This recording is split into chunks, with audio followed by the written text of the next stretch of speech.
Hey everyone, welcome back. I'm Michael, and we're going to be getting right back into some more Reddit stories. If you enjoy the video, make sure to leave a like and subscribe. Now, without further ado, let's begin. This story was posted by a throwaway account in the AITA subreddit. The post is titled, "I told my sister that our parents don't have to agree with her relationship. Throwaway account, so my family cannot link this back to me. For some context, my little sister is a lesbian. Our family does not support her decisions, but I do not care who she sleeps with. When she came out, she was distanced from the family, but we started talking again after finding out our father is dying. After things in the family being rocky for a long time, we decided to all get together at my parents' house. My dad said he wanted to put all of the drama and bickering aside, and if we have a problem with each other, we can wait until he passes. Everyone agreed, including my sister, so I was expecting to have a nice family barbecue. My family wanted to meet my sister's girlfriend and insisted that she bring her over. We were all excited to meet her. My sister's girlfriend seemed like a nice girl, but she was very standoffish. She kept to herself and did not speak much to my parents and me. For the most part, she was glued to my sister. This caused some awkward silence. I started asking about their relationship. How did they meet? How long have they been together? And I even joked around about if she hurt my sister, blah blah blah. My parents started acting stranger with each question. I asked my mom what was wrong, and her response was, "This is not right." I could tell my sister and her girlfriend were uncomfortable, and my dad tried to calm my mom down. My sister, probably fed up with being treated badly for the last few years, spoke up and asked my parents what was the point of inviting them if she was not going to be okay with seeing them together. This caused my mother to explode with anger because she felt like my sister was being disrespectful. My mother went on to say a lot of other things. My sister started to cry and hyperventilate. Her girlfriend started to comfort her and tried to get her to calm down. And this caused my mom to tell her that if she was going to be dramatic and act like a child, she needed to leave and that she was upsetting her father. Before my sister could respond, her girlfriend was grabbing their things and taking my sister to the car. I tried to rationalize this whole situation with my parents, but they were no use. They thought she was putting on a show in front of her girlfriend to make them look bad. They proceeded to say that they are allowed to be uncomfortable and feel differently than her. I explained to them that this is who she loves. No one has to agree with it, but we should still love her. I have tried talking to my sister about the whole situation, and apparently I defend our parents too much. I told her that our parents do not have to agree with her relationship, but they should. She told me that I am being an asshole for expecting her to pretend it should be someone else just because our dad is dying. Am I the asshole?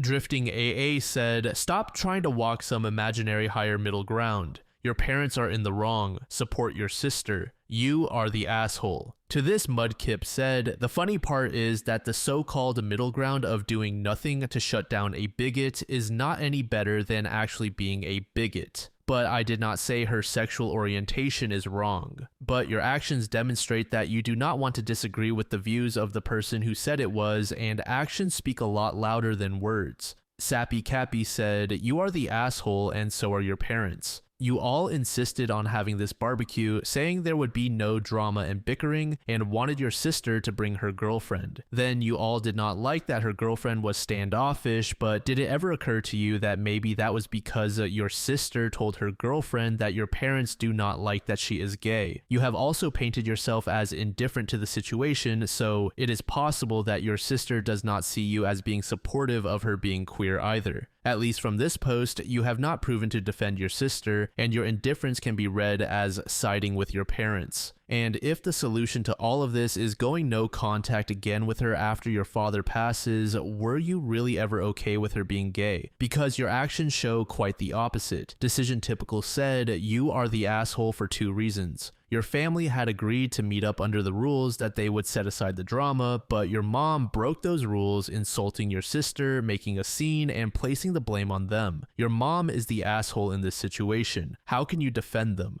Sure, they are from a different generation that does not understand how sexuality can work, but that does not mean they should not try to understand. You should not be defending them in any way, since they are the aggressors here." Update. After receiving so much backlash from this post, I realized that I was not completely innocent in this situation. I called my sister to apologize and try to talk through things. I told her about the post I made and said that a lot of people explained to me how I am being harmful and hurting her. I wanted her to see that I am talking to some people who have been in a similar situation to her, and I thought she would see this as a sign that I am trying for her. She got really upset that I did not come to her instead of the internet, but I told her I felt like I had no other choice. Our parents would not listen to me, she would not listen to me, and the only people who have listened are strangers online. I explained that I got a lot of advice on how I can support her from other people who are part of her community. My sister told me that I had no right to talk about her business online without consulting her, even if it is anonymous. She wanted to see the post. I assumed that she saw some of my comments I made when I was being defensive and immature, and in hindsight, I should have deleted them before agreeing to send her the post. She started to cry and told me that we have always made her feel like a burden on our family for things that she cannot help. Being a lesbian, having a panic disorder, and some other things that I will not share out of respect for her. She went on to say some other things, but they were hard to understand. I apologized for making her uncomfortable and making her feel like a burden. I also told her that I love her and nothing will change that. Before I had the chance to say more, her girlfriend took the phone and told me that I needed to leave my sister alone. She said that I cannot contact my sister until she is ready to talk to me. Then she hung up. It was really heartbreaking to hear my sister cry over something that I had good intentions for. I texted her privately and asked if she wanted me to take the post down, and she told me that she does not care. She just wants to be left alone. This next post was made in He Relationship Advice subreddit by another throwaway account. The post is titled, "Terrified that my husband has been having sex with me while I'm asleep. Now I'm pregnant. For some context, I have a serious medical condition that requires some pretty heavy medication. It does a lot of things, including destroying my sex drive and knocking me out for long periods of time. My husband and I were married before I was diagnosed, and he has supported me through diagnosis and treatment. He is a wonderful man. We used to have a very active sex life, and it has been a considerable strain on our marriage that I never feel in the mood. I feel like a terrible wife in this regard, and I miss being able to do what we both enjoy. To be clear, when I take my medication, I am dead to the world. You could blast a fire alarm next to me, and I would not wake up. You could pick me up and toss me around, and I might not wake up. Lately, I have felt worse than normal, really sick, dizzy, uncomfortable, and so on. I went to my doctor, scared I might be sick with COVID, and it turns out I am pregnant, 5 weeks. But I have not had sex with my husband in at least 2 months, maybe more. I did not cheat on him. I was not assaulted by anyone anywhere that I know of. This was not immaculate conception. I told my husband and he was surprised. It is probably a 1 in a million chance I got pregnant due to the medication I am on and my condition. He was shocked, then excited, and I was just so relieved he did not accuse me of cheating that I did not stop to consider why he did not.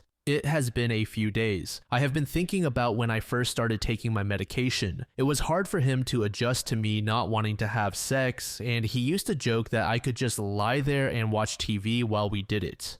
And here is what makes me scared, he used to joke that he could just have sex with me while I'm sleeping, and that way I do not have to deal with it and he can be satisfied. He has mentioned this a couple of times, but always lets it drop when I am not okay with it. I have started thinking about all the times I woke up in the morning and had uncomfortable pelvic pressure that usually only comes for me after I have sex. My husband likes to be rough and I do not really mind. We were always pretty wild or adventurous in bed, or bruises I have had that I cannot explain. I confronted my husband about this. I told him I was scared he did this to me and at the very least why he was not surprised the dates do not match up. He was angry I would accuse him of something so horrible and insist that I am just misremembering the last time we had sex. The medication does play with my memory sometimes, but I remember the last time we had sex. I remember every time we have sex now because I do not enjoy it. I do not want to panic. I do not want to talk myself into being convinced he has been having sex with me while I am asleep. and I do not want to talk myself out of this possibility just to protect our marriage, but I am terrified. This is the only possibility I can come up with, and if it is true, I do not know what to do. I have been heartbroken for a while over the idea that I would not be able to have kids. Now I am going to have a baby, and I am so happy. But what if this baby happened because of what my husband did? Edit, I just want to say the response to this has been insane. Thank you so much to everyone. I am really lost and I do not know what to think or do. I am going to take some time to think about this, get additional information and resources depending on how this is going to go, and figure it out. Just to be clear, because there are too many responses to answer directly, no, I have never given permission for my husband to have sex with me while I'm sleeping. Yes, I have asked him if I have ever instigated something while asleep, sleepwalked, sleep spoke, or done anything in my sleep related to sex, and he answered no. We have never had sex outside of a time when I was fully cognizant and aware of what was happening, and yes, I am keeping the baby regardless of what happened. If people are interested, I will post an update when there is something to write. Again, thank you for all the support and opinions. They all matter. Update. I wanted to give an update as to what has been happening over the past 2 weeks.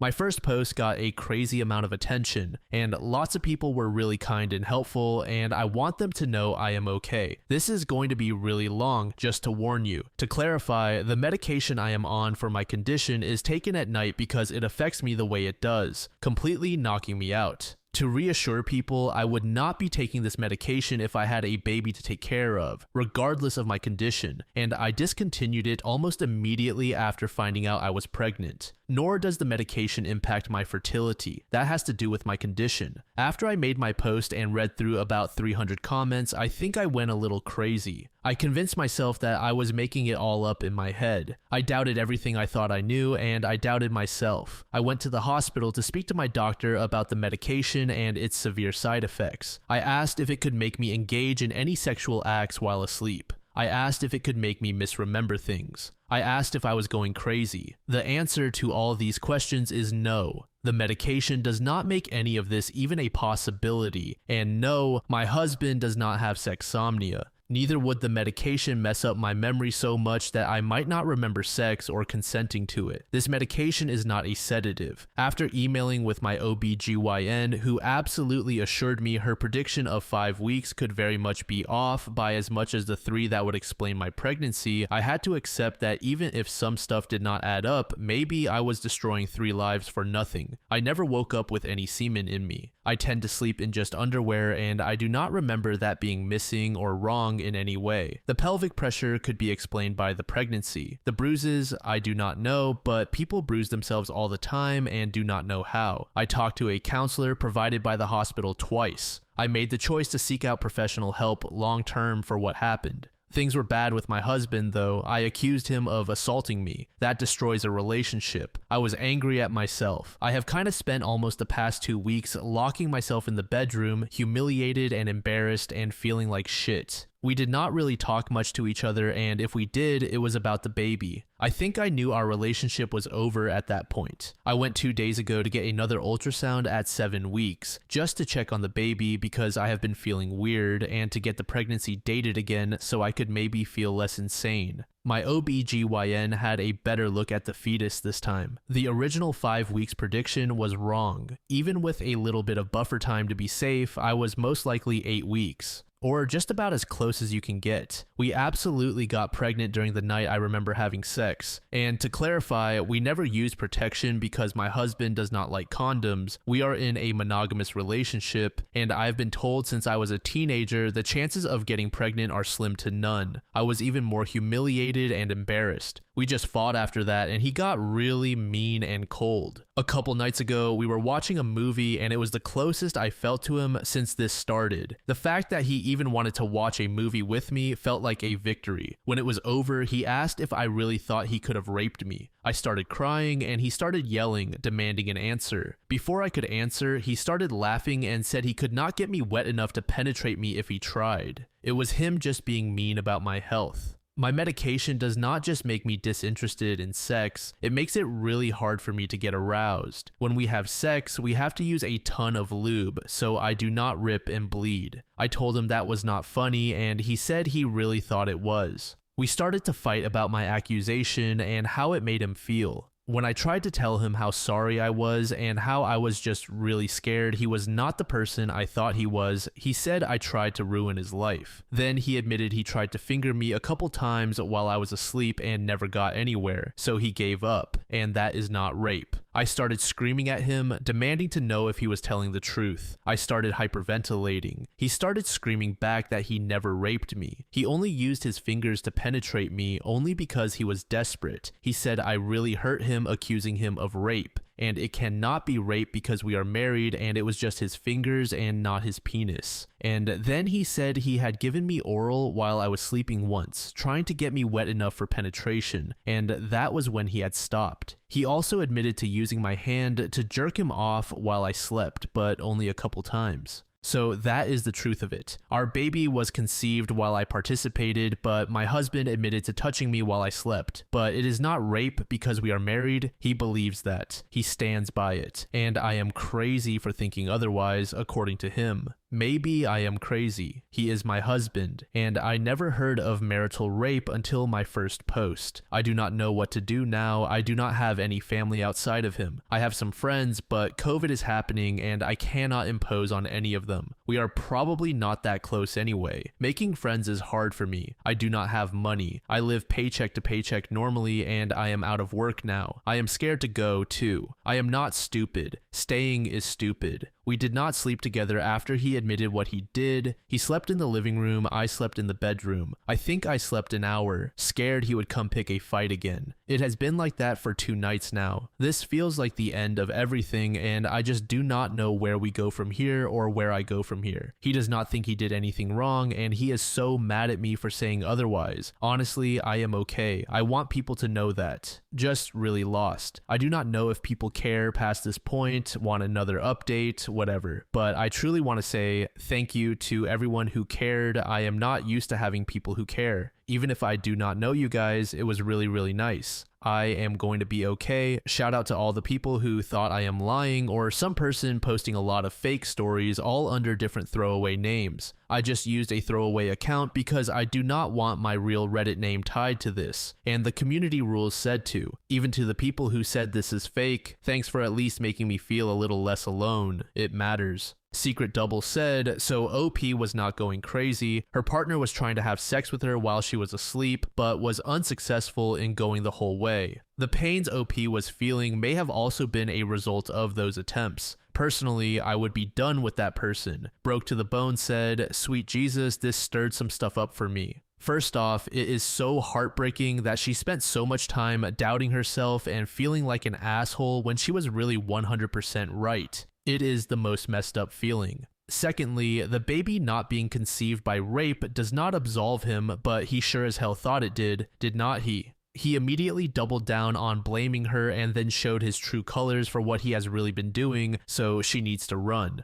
I had an ex who took advantage of me trying out a new medication once as well. I remember having a weird dream that I was in a boat that was rocking back and forth, then woke up frantic because he was pushing my head into a pillow while penetrating me and I could not breathe. He swore he had sexsomnia, which I had never heard of, inundated me with a bunch of literature about it, got a sleep study done, and spent the whole time making himself the victim in the situation. He acted like I raped him by simply being asleep next to him. He had the nerve to imply he was the one harmed here and that my decreased sex drive after the incident was traumatizing him. I was so confused because it was something so jarring and disorienting, and I think I could not believe this man who baked bread for my parents could do that. I was convinced I did something to make him do that until we went to couples therapy over a year later, and she called bullshit on that mess. I truly hope she runs because it was one of the best decisions I ever made. People who are highly manipulative like this will always wreck your life someday. This is pretty up there, so I would hate to see what he has in store down the line.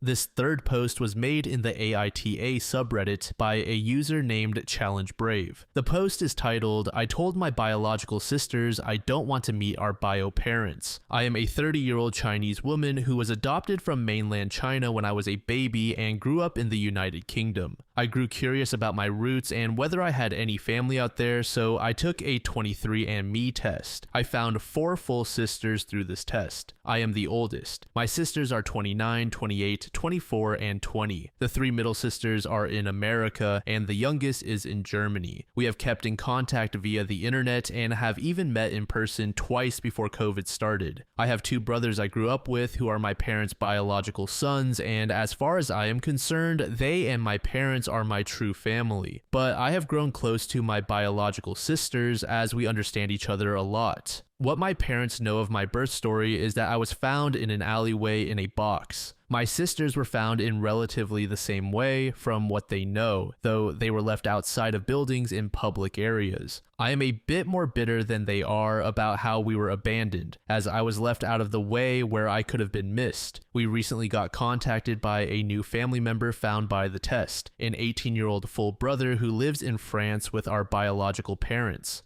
Apparently, they moved there later in life. My biological sisters are excited by this and eager to meet them. They want the 5 of us to fly out together to meet our brother and family. I have told them I will not stop them, but I have no interest in meeting the couple who clearly kept trying to have a boy and abandoned 5 daughters we know of, reminding them there could be more we do not know about who have not used 23andMe. They feel I am being unreasonable in this and that I should at least go to meet our brother. I am fine meeting him one day, but not with them there, and he and I have been exchanging emails for now. I know they want the 5 of us to go out as a united front in this, and me not wanting to go is disheartening for them, but I honestly feel bitter in regards to this whole situation. Update. After some pushing from my biological sisters regarding getting in contact with our biological parents, while I did not want to fly out to meet them with my sisters, they still wanted to talk to me. I finally consented to having a Zoom call with our biological parents as that was the most I could handle. I will be honest, it was like a punch in the gut. I look so much like our biological mother, it was a little startling. So I found out some answers to some important questions. First, why were we abandoned? As many of you can guess, it was to do with the one-child policy. They wanted a son, but there was additional internal pressure. My paternal grandparents had told them if they kept a daughter, they would be cut off and not have a penny of the family money. That is why I was abandoned so differently from my sisters. It was my paternal grandmother who took me out to abandon. My biological parents always assumed that I had died with how she left me, so they took over the abandonment of my sisters, which is why they were left in better places. Was there any other child? Yes, one. A boy who would be 22 right now had everything gone to plan. They had been going to keep him, but apparently something was wrong about him. I do not know what, and they did not expand on that, but apparently my paternal grandfather forced them to give him up as he was ashamed. Why did they move to France? After our youngest brother was born, they finally gained financial independence from my paternal grandparents and were able to move. They were the ones who asked their son to take the test, hoping to find their other children. Where does this leave us? They were so happy to talk to me and kept going on about how they now had most of their children back and could have it all. I cut them off there and told them they did not have us back. I expressed sympathy for what they had been put through by my paternal grandparents, but pointed out they chose money over me and over all of us, and how they could have chosen to simply keep me or any of the others and make their own way in life, but they had not. I thanked them for the call, but told them I had a family already and had no further interest in speaking with them, that I would continue to be in contact with my biological brother, but this was all they would get. They tried to beg me to stay on the call, but I left, and I admit I had a little bit of a sob afterward. My adoptive brothers ended up taking me out to drink afterward, and the 3 of us got hammered while I vented and cried some, but it helped me work through things a lot. So thank you everyone, I just figured you all deserved an update.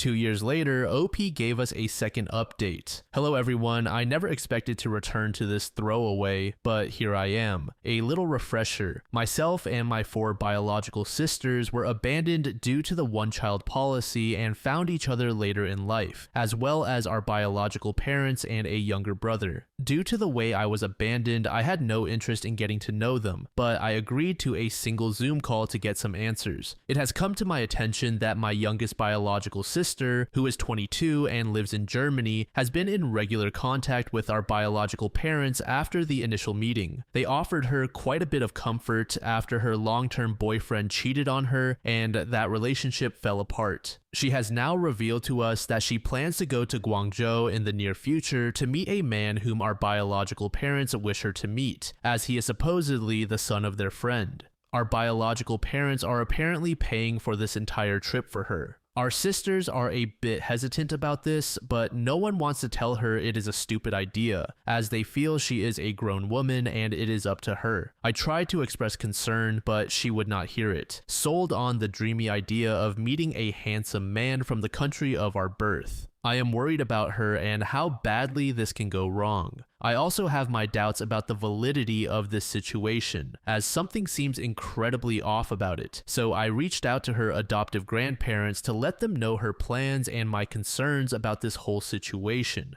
They were horrified by this as they had no idea, and their immediate concern was that this was a potentially dangerous situation. They assured me they would handle it. She has since reached out demanding to know why I got in contact with her grandparents, as it was not my place and she can make these decisions for herself. I told her that she may want to wear rose-tinted glasses when it comes to our biological parents, but I am not going to let her fly across the world to a likely dangerous situation to meet a man she has never even spoken to before, which she told me if he was a creep, she would at least get a free holiday out of it. We ended up arguing quite a bit over this, with some heated words being exchanged. Our biological sisters have told me I should not have gone behind her back like that, and if it was a mistake, she needed to learn from it herself. But I worry she may not have had the chance to learn from it if it was a mistake. Meanwhile, my adoptive brothers have expressed relief that I am not that much of an idiot, or else they would have locked me in my room until that idea left my head. I do think they needed to know her plans for her own safety, if nothing else, but maybe I am an asshole and could have handled it better. Was I wrong to go behind her back like this?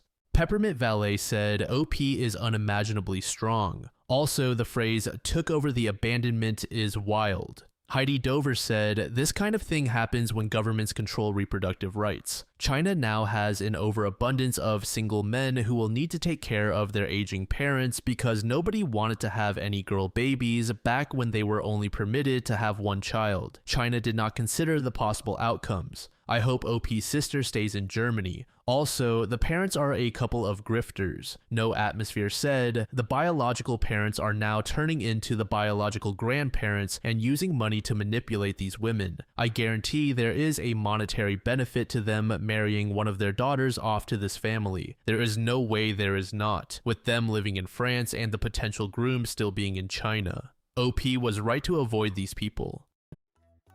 Thank you so much for making it to the end of the video, and thank you also to partner of the channel, Gamersupps. Use code DLAM to support the channel and get 10% off of your purchase, link in the description. I'm sure many of you like me have a hankering for daily caffeine, so go check them out. Lately, I've been a big fan of Titty Milk and Acid Rain, but they've got dozens of other flavors for y'all to try out. Anyway, thanks again for reaching the end, and I hope you all have an amazing passage of the next 24 hours.